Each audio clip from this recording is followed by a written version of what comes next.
good morning. It's currently day 2 and right now it's about 14 degrees Celsius. So medyo malamig and parang ang pinaka-mainit na temperature for the whole day will be at around 18 degrees. So for me medyo malamig pa rin yun. But as for my itinerary for today, pupunta lang ako sa Lake Hollywood Park because it's where you can get a good view of the Hollywood sign na hindi na kailangang mag-hike. Tapos after that, so magpapapicture lang ako doon and siguro maglalakad-lakad ng konti. And after that, I will spend the rest of the day sa Hollywood Walk of Fame kasi marami namang pwedeng mga puntahan doon tsaka mga souvenir shops. And yun lang, mapapa-Uber na naman ako papunta sa Lake Hollywood Park kasi walang direct na train or even bus na pumupunta doon. So Uber ulit unfortunately, pero later on mamaya pag-uwi from Hollywood Walk of Fame, I'll try to ride the metro station. Pero to be honest guys, medyo hindi rin ako ganun ka-confident mag-train dito. I don't know. It's just based on mga nabasa ko online about the LA Metro Station since most of the people nga here are using personal cars. So, kukonti lang din talaga yung nagko-commute using the public transportations. And syempre, pag ganun, medyo mas medyo for me mas medyo unsafe ng konti since lalo kung wala kang ibang kasama or hindi gaano marami yung tao. But I will still try later pag pauwi na and aagahan ko na lang ulit umuwi para makapagpahinga din ako because hindi rin ako nakatulog ng maayos guys, even though I was so tired last night. And natulog ako around mga 11:30 p.m. I still woke up at around 2 a.m. So, jet lag is real. Tapos, from 2 a.m. nakatulog na lang ako until siguro nakatulog ako ng mga 5:30 p.m. na ulit. Tapos, naggumising na ako ng 8 a.m. since yun yung start ng pag-ready ko. And currently, it's almost 9 a.m. So, yun lang yung mga plans ko for today. Here's my outfit. Where's my shoes again?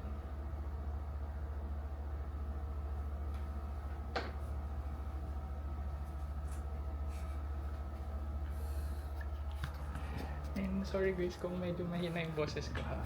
Kasi medyo rinig sa labas kapag nagsalita ako. So medyo nahihiya ako. Pero for now, magkakape muna ako. May malapit na Starbucks dito. Tapos after that, yun na, Lake Hollywood Park. So I hope that this will be a better day from yesterday. So let's go!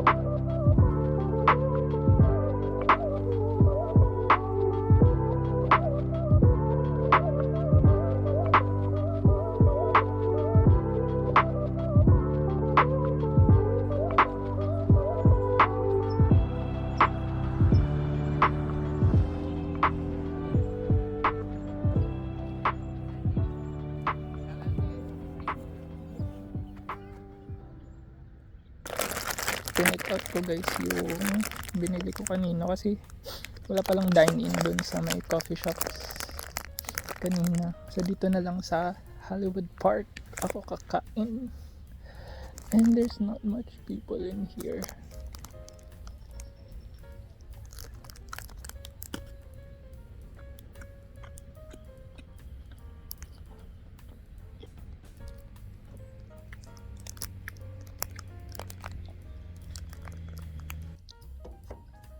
problem ko now is sana makapag-book ako ng Uber ulit paalis dito because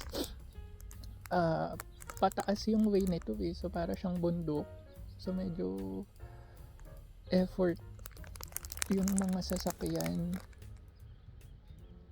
so hopefully makabook ako later ng Uber pa rin, but my Uber earlier was about $24. Ay, anyway, kain.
Gas 50.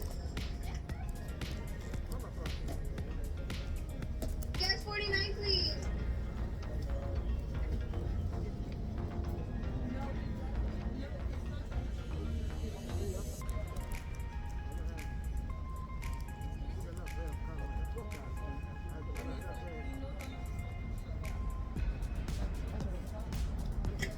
Gas 44, please. 44.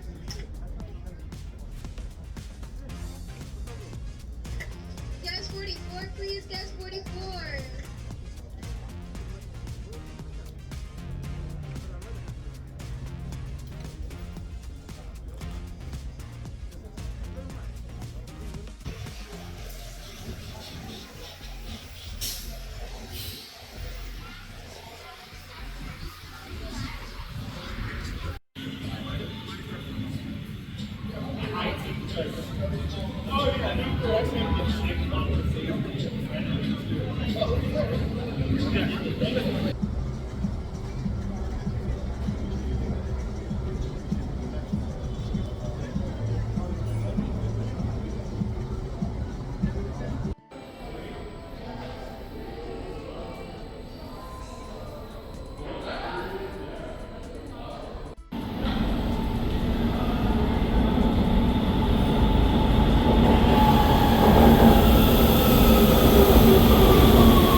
Hey guys, I'm currently back at my hotel now, and it's currently quarter to six p.m.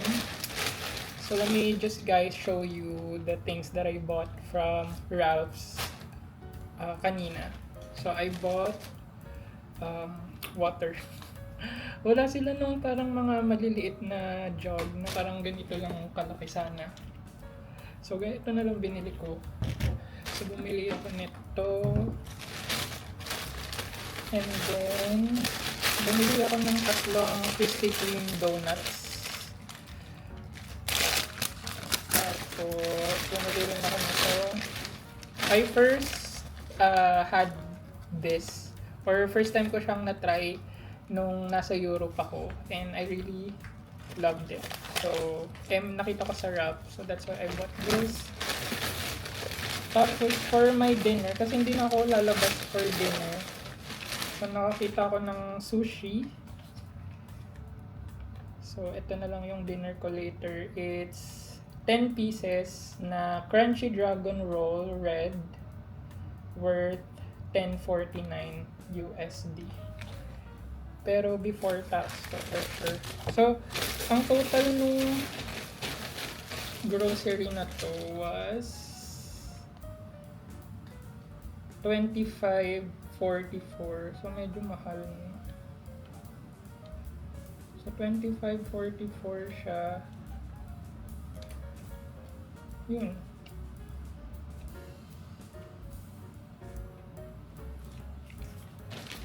And then, bumili rin ako kanina around sa sa Walk of Fame.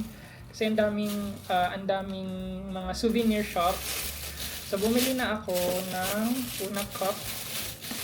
So, right now, parang every time na nagta-travel ako, nahihilig na akong bumili ng mga coffee cups or coffee mug na may iba-ibang design.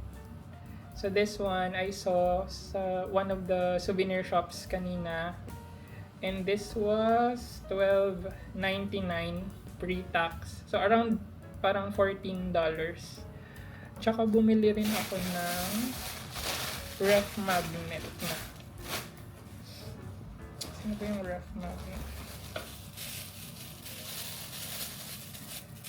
Ito, simple lang. Kasi ito na yung pinakamura, yung ref magnet. So, I forgot how much this is. Pero I think around $5. So, ito lang yung mga napamili ko kanina. And, i-discuss ko rin pala guys yung tap card. Saan ba yun? Wait lang guys. Saan ba yung aking wallet?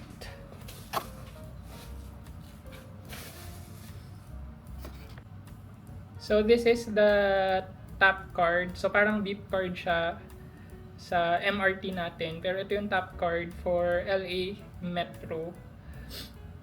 And hindi ko na napakita kung paano kumuha nito. Pero madali lang naman siya sa machine. Basta pipiliin nyo lang yung ano na nga yun? Basta yung letter F, yung option, yun yung pipiliin nyo para reloadable siya. Kasi meron dong isa na parang fixed price, yung parang pang one way, ganyan. Pero ito, yung reloadable type. And $2 yung mismong card. Tapos, depende kung magkano yung ilo-load mo. So, nag-load ako ng $18. So, a total of $20 for this tap card. So, currently, merong parang promo ata. I'm not sure if it's really a promo. Pero, basically, the way it works, meron silang tinatawag na fare capping. So, the way it works is that if for example, for the day, makapag-worth $5 ka na ride sa LA Metro lines nila, so worth $5, any additional rides mo for the rest of the day ay free na. So parang makakap siya into $5 for the entire day, and then the rest of your rides, kung magsasakay ka pa, is free. And then for 1 week, if for example makapag ride kayo ng worth $18 for 7 days, So the rest of your ride will be for free as well. So I think that's how it works. That's how I understood it. Pero correct me if I'm wrong. So I think maganda siya in such a way, especially for tourists, kasi kapag na-reach nyo na yung cap, yung fare cap nila for the day or within the week, at least parang free na yung the rest of your rides. And that means na if let's say magkanda wala ka, at least pwede kang sumakay pa ulit-ulit without worrying about your balance. Pero yun nga, medyo scary pa din yung train or metro train experience ko. Like kanina kasi dalawang ride yung ginawa ko, 'di ba? So dun sa unang ride from the Hollywood Highland Station, yung from the what you call this? From the Walk of Fame na station. So meron doon, good thing nga may mga police, pero meron doon kanina parang medyo nagwawala siya, and then nung sumakay siya doon sa train, sinundan siya nung mga police, 3. Tapos parang pinalabas kasi medyo nagwawala siya, nagsisisigaw siya, ganyan. Tapos yung second ride ko naman, may biglang umupo sa likod ko.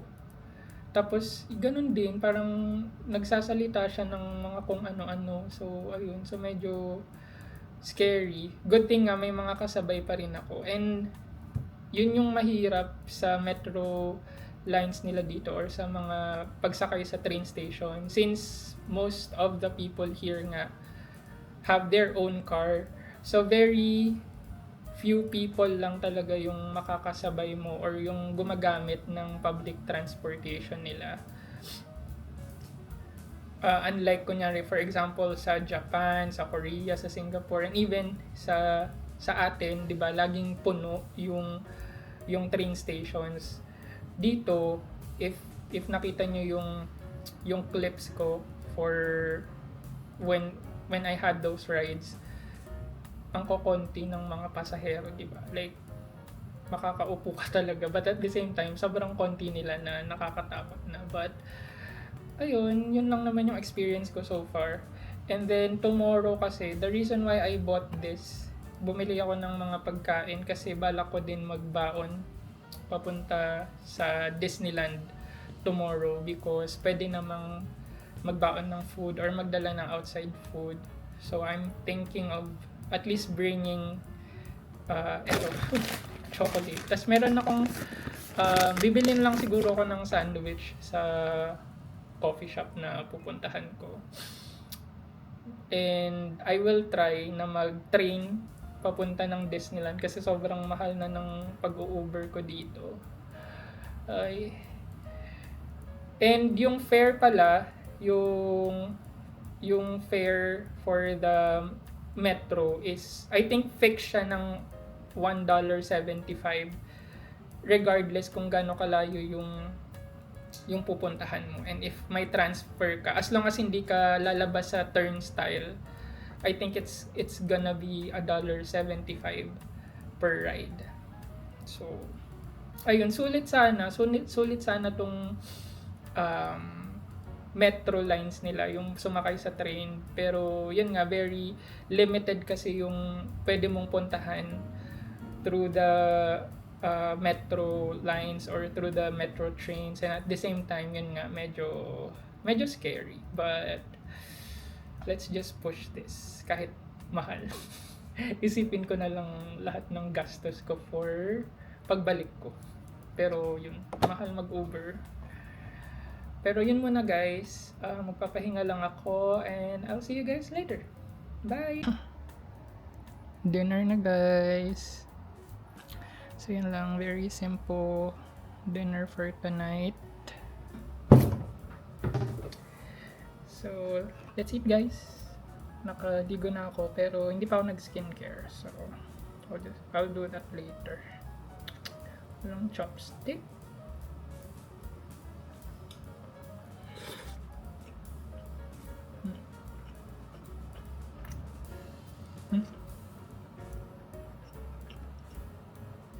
Sabi mo, sabi.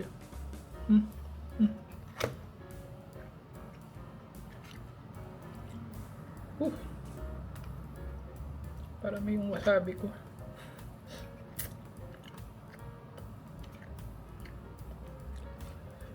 Kamayin ko na lang.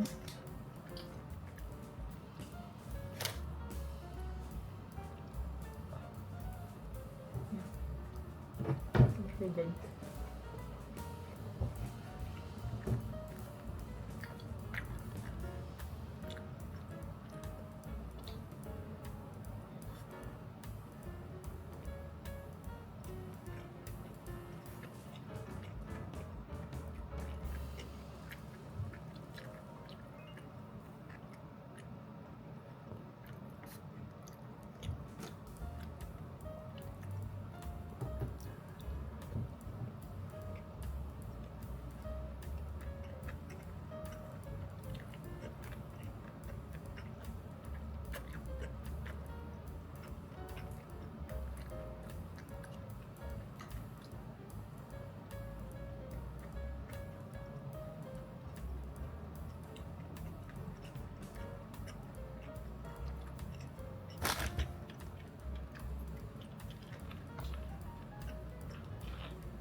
Dessert na guys, donut. Pero medyo nabitin ako sa sushi. That pala dalawa yung binili ko. But at the same time, since this is 10.49 already, parang sobrang mahal naman. Parang hindi ba masyadong mahal if dalawa nun, so 20, almost $21. So 1K plus. Grabe yun, mahal. Pero yun, bitin tong isang roll. Pero yun, dessert na muna.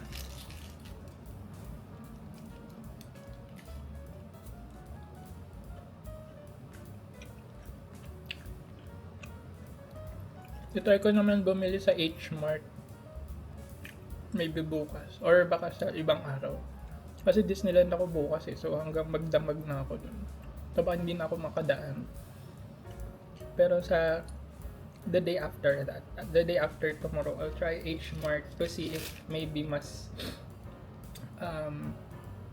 less pricey siya sa Ralph's. Although based on my research kasi, yung H-Mart, parang they're more on mga Asian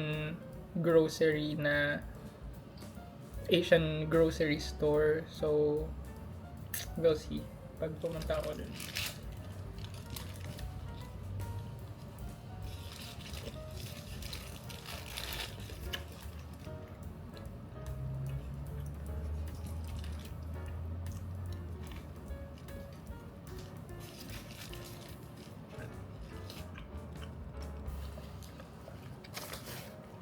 And that's it for our day 2 guys. So thank you so much for watching, and I hope that you stay tuned for our day 3 because it's our Disneyland day. So thank you guys, and I'll see you guys on my next video. Bye bye.